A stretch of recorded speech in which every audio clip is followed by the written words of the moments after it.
ప్రస్తుతం రాష్ట్రంలో పెట్రోల్ డీజిల్కు ఒక్కసారిగా డిమాండ్ పెరిగిపోయింది. పెట్రోల్ బంకుల వద్ద ఎక్కడ చూసినా కిలోమీటర్ల మేర వాహనాలు క్యూ కట్టాయి.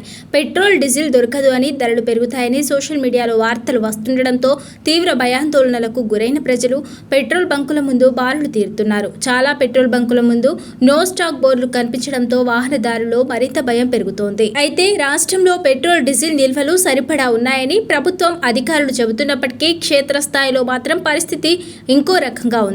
ఈ నేపథ్యంలోనే మంత్రి ఉత్తమ్ కుమార్ రెడ్డి కీలక వ్యాఖ్యలు చేశారు.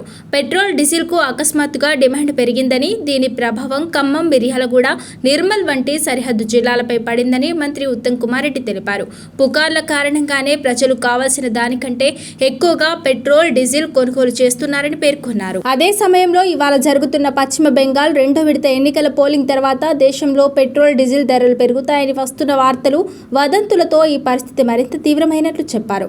రాజధాని హైదరాబాద్ సహా రాష్ట్రంలోని అన్ని జిల్లాల్లోని ఇదే పరిస్థితి నెలకొందని తెలిపారు. ప్రస్తుత పరిస్థితిని అదుపులోకి తీసుకొచ్చేందుకు ప్రభుత్వం ప్రయత్నాలు చేస్తోందని మంత్రి ఉత్తమ్ వివరించారు. 24 గంటలు పనిచేయాలని ఆయిల్ మార్కెటింగ్ కంపెనీలను కోరినట్లు చెప్పారు. తెలంగాణ వ్యాప్తంగా 3,817 పెట్రోల్, డీజిల్ ట్యాంకర్లను పంపించినట్లు వెల్లడించారు.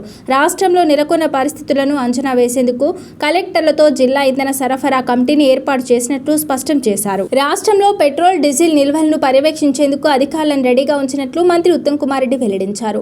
పెట్రోల్, డీజిల్ అవుట్లెట్ల నుంచి ప్రతి 4 గంటలకు ఒకసారి తాజా సమాచారాన్ని తీసుకుంటూ డిమాండ్కు సరిపడా నిల్వలను ఉంచేందుకు చర్యలు తీసుకుంటున్నట్లు స్పష్టం చేశారు. పెట్రోల్, డీజిల్ కొరత, బ్లాక్ మార్కెట్లకు సంబంధించి ఏవైనా ఫిర్యాదులు ఉంటే 1967 టోల్ ఫ్రీ నెంబర్ను సంప్రదించాలని మంత్రి ఉత్తమ్ కుమార్ రెడ్డి తేల్చి చెప్పారు. మరోవైపు రాష్ట్రంలో చమురు సరఫరాపై కేంద్ర మంత్రి కిషన్ రెడ్డి కూడా ఆయిల్ మార్కెటింగ్ కంపెనీ ప్రతినిధులతో హైదరాబాద్, సోమాజిగూడ, దిల్కుషా గెస్ట్ హౌస్లో సమీక్ష నిర్వహించారు. రాష్ట్రంలో పెట్రోల్, డీజిల్ కొరత ఉందని జరుగుతున్న ప్రచారంలో ఎలాంటి వాస్తవం లేదని స్పష్టం చేశారు. ఇంధన కొరత తలెత్తకుండా తెలంగాణ రాష్ట్ర ప్రభుత్వం అన్ని రకాల చర్యలు తీసుకుంటోందని వివరించారు. సోషల్ మీడియాలో వైరల్ అయ్యే దుష్ప్రచారంపై కఠినంగా వ్యవహరించాలని రాష్ట్ర ప్రభుత్వానికి కేంద్ర మంత్రి కిషన్ రెడ్డి సూచించారు. పెట్రోల్, డీజిల్ సరఫరాకు సంబంధించి ఎలాంటి క్లారిటీ ఇవ్వడానికైనా కేంద్ర ప్రభుత్వం రెడీగా ఉందని తెలిపారు.